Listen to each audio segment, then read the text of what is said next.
¿Qué tal? ¿Cómo estás? Bienvenidos a Panorama. Mire, vamos a estar charlando en esta hora que tenemos todas las semanas en Canal de Noticias 24/7 sobre dos temas que nos ocupan hoy. Uno está relacionado con la concesión del Cerro Chapelco, un proceso licitatorio que está en marcha para adjudicarle la concesión al grupo empresario que se haga cargo por los próximos 20 a 25 años del principal destino turístico con reconocimiento internacional que tiene la provincia de Neuquén, como es San Martín de los Andes, y el complejo invernal Chapelco. Esta semana se hizo la apertura de sobres con las ofertas, hay más de media docena de empresas, algunas quedaron en el camino, y vamos a conocer detalles de lo que se está planteando desde Neuquén Tour, que es la repartición oficial de la provincia de Neuquén que se ha hecho cargo durante este interregno, digamos, durante este periodo en el que el concesionario, ahora ex concesionario, se retira del negocio, se lleva adelante el proceso licitatorio y se adjudica nuevamente a alguno de los otros consorcios, UTE o grupo empresario que se ha presentado para esta licitación. Estamos hablando de un negocio importante en términos monetarios, pero también de dinamización de la economía local. Y el otro tema, sobre el cual vamos a charlar en segundos, nada más, tiene que ver con la reforma del Código Procesal Penal de Neuquén, en donde lo que se incorpora es algo que se estuvo discutiendo a nivel nacional, pero aquí, a nivel de distrito, se implementa lo que se conoce en el ámbito del derecho, en el ámbito abogadil, como la reiterancia. No la reincidencia, la reiterancia. Y de ese tema hablaremos con Damián Canuto, legislador del PRO.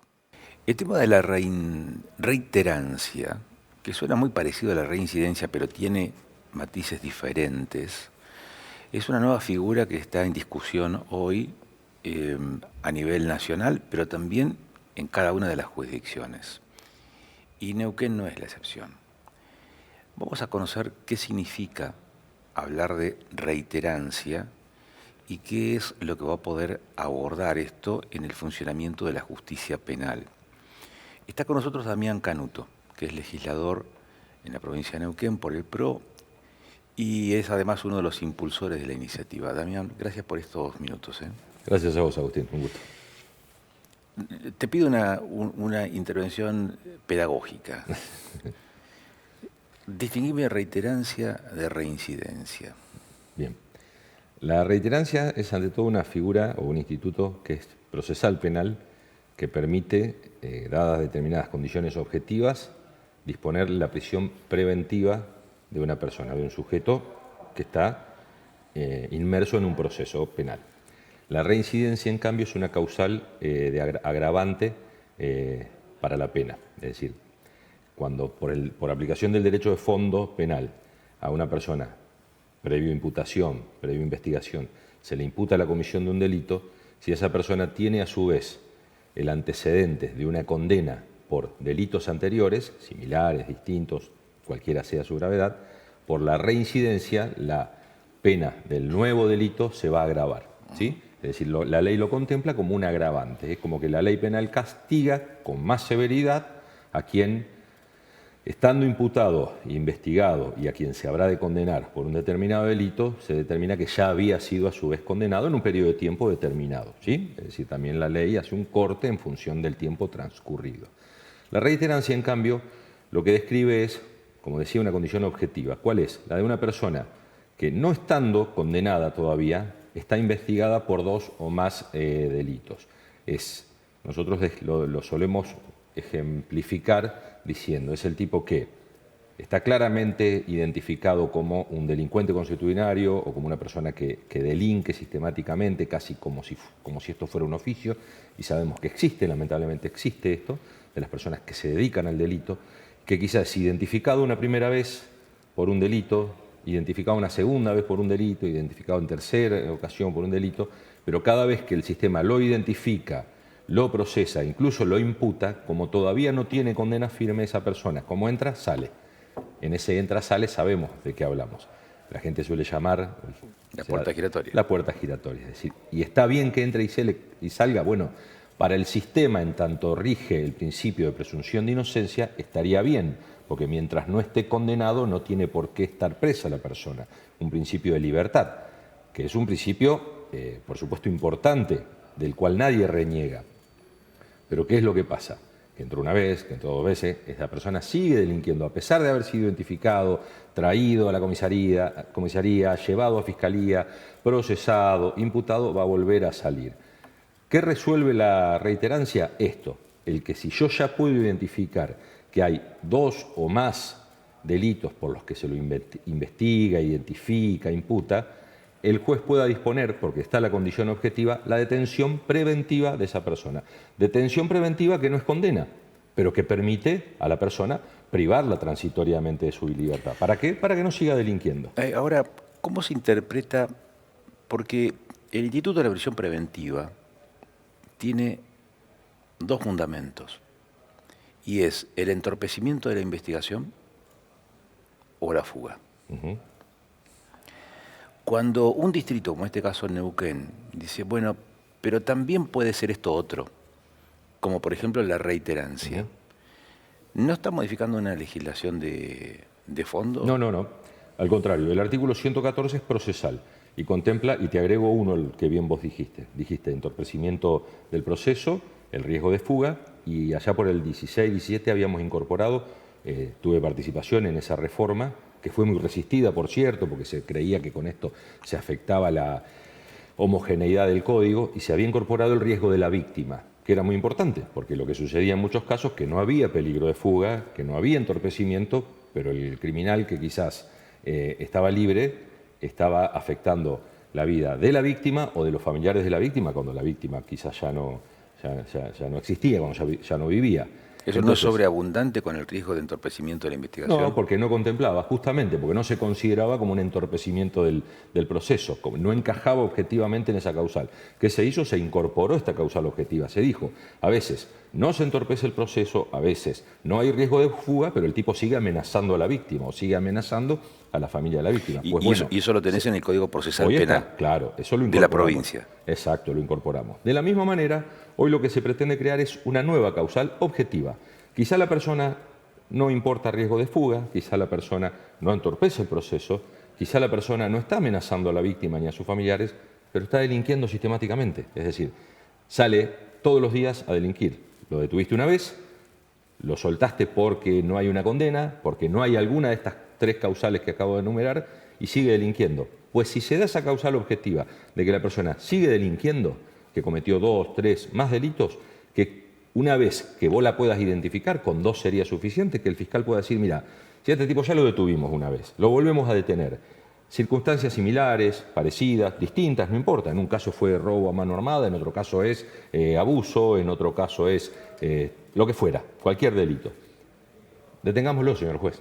Esta es la herramienta que nosotros queremos brindar con esta reforma. Que el fiscal pueda pedir la detención preventiva. Esto no afecta de ninguna manera el principio de libertad ni el de presunción de inocencia. ¿Por qué? Porque la persona sigue siendo inocente, sigue presumiéndose inocente. Claramente, uno podría decir no lo es.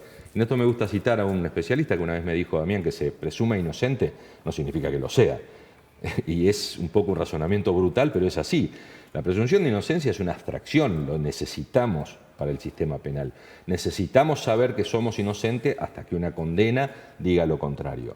Ahora, que la presunción me diga que es inocente no significa que la persona per se lo sea. Por lo tanto, si claramente tengo indicios de que delinque y va a seguir delinquiendo, el juez tiene que poder detenerlo. ¿Y para qué lo detiene? ¿Por el peligro de fuga? No. ¿Por el entorpecimiento del proceso? No. Porque va a seguir delinquiendo. Porque lo más probable es que siga delinquiendo. Tenemos un proceso que es ágil, tenemos un proceso que es bueno, que es moderno. Entonces, están dadas las garantías para que la persona pueda quedar debidamente resguardada, su proceso va a ser rápido, su proceso va a ser eficiente. Ahora, que lo detengan, porque si sabemos que es un delincuente consuetudinario, que lo detengan porque va a seguir delinquiendo 1, 2, 10 veces, mientras sus 9 previos procesos estén en curso. ¿Esto responde, digamos, a números objetivos de cómo está funcionando la justicia o responde al clamor social de que no puede existir más la puerta giratoria? Creo que un poco de ambas. Me parece que yo por ahí no tengo una estadística ahora precisa de cuáles son los casos en los que esto sucede. Si fuera uno solo, me parece que la herramienta es eficiente. Es decir, si hubiera un solo caso, y creo que no es así, estoy siendo descriptivo nomás. Si hubiera un solo caso que amerita esto, me parece que la ley tiene que contemplarlo como figura. También existe un reclamo, es indudable que existe un reclamo social por la puerta giratoria. Y acá se corresponde, está bueno que lo mencionemos porque esta es la herramienta que soluciona aquel problema. La puerta giratoria o la llamada puerta giratoria no es otra cosa que eso, el ingreso y automático egreso del sujeto que, identificado, imputado, no está todavía condenado. Entonces, y eso existe como reclamo social. Y no es un reclamo de clase, no es un reclamo de determinados sectores sociales. Porque el problema de la criminalidad no es un problema de los ricos, es un problema de los barrios más humildes que se ven afectados a veces por tener que convivir con el ampón que está todo el tiempo mostrándoles a los vecinos decentes, trabajadores, que puede hacer lo que quiere y que no tiene consecuencias. Entonces son los sectores más marginados socialmente los que más sufren a veces el delito y la criminalidad. Esos sectores tienen que tener la tranquilidad de que si conviven forzosamente con el delincuente, que sepan que no se la va a llevar siempre de arriba, que no es que lo van a detener a las 2 de la madrugada y a las 3 de la tarde del día siguiente lo van a tener de vuelta en la vereda, jactándose de que no pasa nada. Ese problema existe y ese problema merece una respuesta, Agustín. Merece la respuesta de la legislación, justamente, de que no falte esta herramienta. Después, cómo la aplique un juez, bueno, estará por verse también. Estará por verse si los jueces acatan el procedimiento y dicen esto lo tengo que disponer porque es la ley. Yo no tengo duda que lo van a hacer. Estando en la herramienta lo van a hacer. Es un argumento para el juez para disponer la prisión preventiva. Claro. Es una herramienta, es un argumento. Para que no me diga que no lo puede detener. ¿Esto vale para todo tipo de delitos o para algunos delitos? Digo, porque se mencionan muchos delitos contra la propiedad. Delitos culposos quedan fuera, los delitos culposos, pero después todo tipo de delitos. El delito contra la propiedad es un delito. La forma en que se configura un delito contra la propiedad puede ser un delito grave, por la forma, la violencia que se ejerza, en muchos casos quizás sin uso de armas, pero hay delitos contra la propiedad para los cuales se violenta de manera tal la privacidad, incluso la integridad, la psicología de la gente que se ve afectada por una irrupción en su casa, que es un delito grave. Todos los delitos, en tanto no sean culpables, es decir, culposos, perdón, los delitos culposos dejamos de lado, por lo tanto, lo que en el común de la gente se entiende, ¿cuáles son? Los que se provocan con accidentes de tránsito, por ejemplo. En tanto en cuanto no exista el dolo eventual, que ya es una figura intermedia que contempla el derecho penal de fondo y que prevé la posibilidad de que la persona que maneja de manera desaprensiva, que lo hace con un desapego total por el resguardo de la vida, de la integridad de su semejante, pueda provocarle daños o la muerte, que en muchos casos ahí se contempla el dolo eventual, que obviamente es agravante de la manera de imputación. Cuando hay dolo eventual, porque el derecho lo establece, porque el caso lo contempla, bueno, la persona si estuviera imputada por 2 o más delitos de dolo eventual, también podría quedar detenida, ¿no es cierto? ¿Hay consenso para esto? Espero que sí. Nosotros lo hemos conversado. ¿Por qué espero? O sea, porque hay gente que dice que no. Hay muchos pruritos en torno a esto. Hay algunos pruritos en torno a pensar que se afecta la sacralidad del código, que el código es un código bueno, que no tengo duda que el código es un código bueno y moderno, pero que toda reforma implica a veces afectarlo. Creo que no es así. Te mencionaba el caso anterior de cuando hace algunos años incorporamos la otra causal, que era la del daño a la víctima. Creo que los códigos tienen que ser dinámicos porque si no, como bien vos sabrás, se cristalizan, es decir, se ponen tan rígidos que no responden a la realidad dinámica de la sociedad, que es cada vez más rápida. Por ese lado hay como te digo, reparos, pruritos, que no me parece que sean acertados. Me parece que toda reforma que responda a una necesidad nueva, sobreviniente y a un reclamo, tiene que atenderse por lo menos. Y también hay cuestionamientos que tienen que ver con la cuestión de la política carcelaria, ¿sí? Que también son atendibles, pero que en modo alguno tienen que significar un obstáculo para la resolución de esto. Casualmente te iba a consultar por ese tema, porque quizás excede la función legislativa o la tarea dentro de del Parlamento, pero hay una cuestión que es real. Aquí le das un argumento al magistrado para que diga, bueno, puedo disponer de la prisión preventiva en este tipo de casos, además de lo que ya estaban establecidos. Pero te encontrás con otra situación, y es que a veces ni siquiera hay condenas con sentencias, una sentencia condenatoria, mucho menos un instituto como es la prisión preventiva, porque no hay cómo materializar esto. Cuando uno incorpora una reforma de estas características, dice, bueno, se presupone que ahora, con esta nueva herramienta, puede haber más gente privada de la libertad. Pero la institución carcelaria sigue estando estanca. Entonces, ¿en qué quedamos? A mí me parece que no es correcto ese razonamiento de quienes lo imponen. Hay muchas asociaciones intermedias que dicen, no podés ordenar más detenciones porque no hay dónde meter a los presos. A ver, yo la detención no la ordeno porque tengo dónde meterlo. Porque con ese criterio, si construyo petit hotel para los presos, los tengo que detener. No, si no hay causal de detención, no. Yo lo tengo que detener porque la persona delinque, lo tengo que detener porque la ley me dice que lo tengo que detener porque es un delincuente constitucionario. Después viene el otro problema de dónde meterlo. Eso sería al revés, eso sería al revés, que vos tengas digamos, una capacidad de alojamiento de determinada cantidad de gente y tengas un nivel de delito que a lo mejor no colma esa capacidad, pero hoy lo que tenés es la capacidad saturada. Bueno, justamente, yo a la persona la tengo que detener.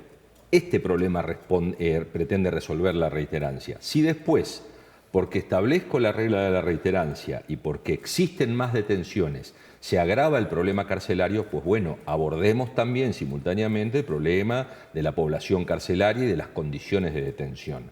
Pero a mí no me puede aquel problema, el de las condiciones de detención, obstaculizar o impedir la aplicación de la ley penal y de la persecución penal del delito. El delito se tiene que perseguir. Sobreviniente es el problema de la población carcelaria. ¿Cuáles son las soluciones? Bueno, en muchos casos no hay mucha vuelta que darle, lo que se razona es construcción de más cárceles, ampliación de las cárceles, mejoramiento incluso de las condiciones. Para eso nosotros también estamos de acuerdo y de hecho por eso hemos apoyado, por ejemplo, las leyes de emergencia que buscan la ampliación carcelaria. Ahora, no sea cuestión de que un problema se anteponga al otro. No me pueden decir que no puedo detener a la persona que comete los delitos porque el juez va a tener el problema de dónde alojarlo. Y hay una pregunta muy coloquial, o en términos muy coloquiales. ¿No hubo una llamada también a aguantar en unos meses más que terminemos de hacer las ampliaciones carcelarias? Siempre existe ese diálogo, ese es parte del diálogo legislativo, siempre es parte y nosotros en esto acompañamos, por supuesto, como dije, acompañamos al Ejecutivo porque sabemos la problemática que afronta con esto, que la afrontó desde el primer día. Con esto no estamos sorprendiendo tampoco a nadie. Es claro que la resolución de esos problemas son de mediano y de largo plazo, es decir, poder resolver la construcción de una cárcel, el acondicionamiento, absolutamente estamos de acuerdo, pero no por eso, insisto, puedo dejar de proveer al sistema de la herramienta legal para la detención. Porque es decirle, si no al vecino, mirá, si hubiera sucedido en otro momento al tipo lo deteníamos, pero ahora no podemos, así que aguántatelo un tiempo más. Dejalo que siga, ¿qué va a pasar? ¿Que va a chorear un par de autos más? ¿Que va a amenazar con armas a otro? Eso no lo podemos tolerar. Eso es lo que pretendemos resolver con la reiterancia. Entonces, ojalá podamos resolver los dos problemas, pero este es más urgente, más inmediato y de más rápida solución. Se proveerá lo otro, se proveerá seguramente, porque la necesidad genera también la posibilidad de resolverlo, pero no puede ser un impedimento esta circunstancia de política carcelaria que se describe. ¿Abogado político desde cuándo? Creo que desde la universidad, participé en la universidad y después ya en Neuquén desde hace 15 años. Es para la política, llevar adelante iniciativas, proyectos que tengan que ver con el acondicionamiento de la infraestructura carcelaria, ¿es algo incorrecto políticamente? Más, independientemente, digo, además de atender la cuestión o el reclamo de seguridad de la ciudadanía, pero pareciera ser que atender la cuestión carcelaria. Yo no veo un político inaugurando una cárcel, o sea, Mira, creo que desde ningún lugar ideológico se desea o se quisiera inaugurar cárceles con esa consigna de qué lindo inauguró una cárcel. No, los lugares, y vos me decís, es políticamente correcto. Los sectores por ahí más progresistas, que suelen poner más la atención en decir hay que ver si están dadas las condiciones para detener a la gente, te van a decir que hay que condicionar a la cárcel porque tiene que ser el lugar de resocialización, donde el preso pueda estar bien, pueda reflexionar, cosa bastante, digamos, utópica, pero así.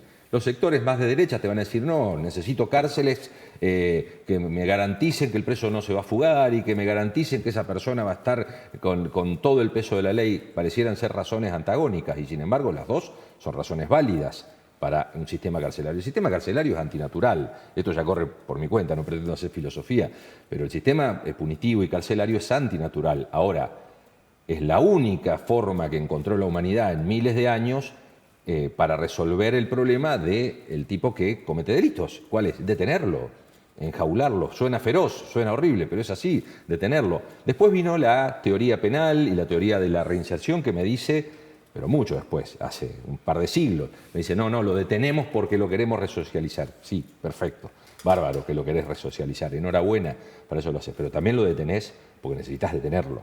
Necesitas detenerlo porque esa persona está cometiendo delitos, porque va a seguir cometiendo delitos, porque falló el sistema, falló la sociedad, todo lo que quieras.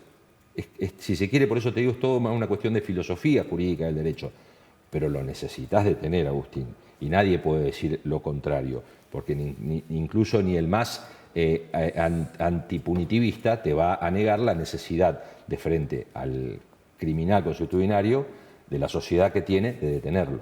Entonces, bueno, las razones que subyacen, si reinserción, si resguardo de la sociedad, en definitiva, que ambas convivan, son válidas. Lo que sí es necesario, lamentablemente, mientras tengamos una sociedad que tiene delito, y es un fenómeno sociológico, no es un fenómeno ni de Neuquén ni de Argentina, es un fenómeno sociológico, histórico, lo que es necesario es que tengas cárceles donde detener transitoriamente o de manera definitiva a una persona.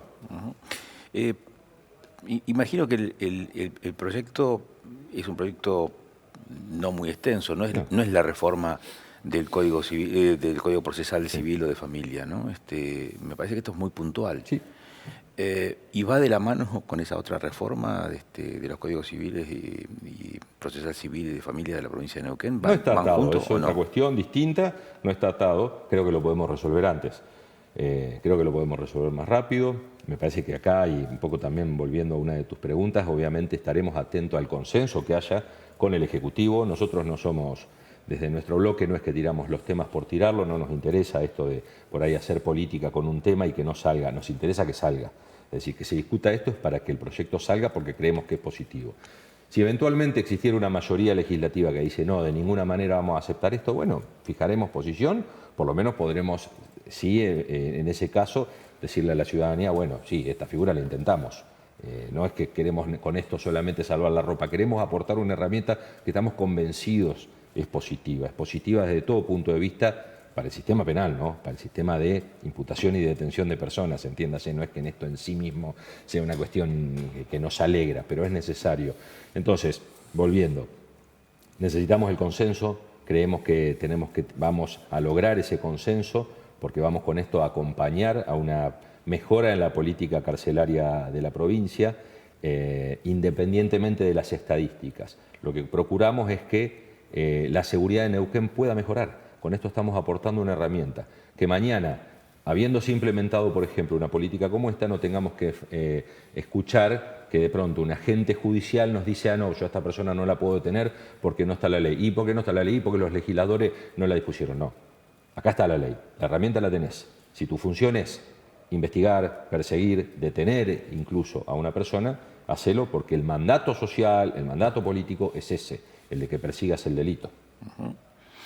Y acá te pido una ponderación ya para cerrar y no quitarte mucho más tiempo. A medida que Neuquén va creciendo de la mano de Vaca Muerta y con el atractivo que esto genera para la erradicación de nuevas familias, ¿en la misma proporción va creciendo el delito? Y es probable, ojalá que no. Uno aspira a las sociedades que crecen así tan vertiginosamente es porque el trabajador busca venir.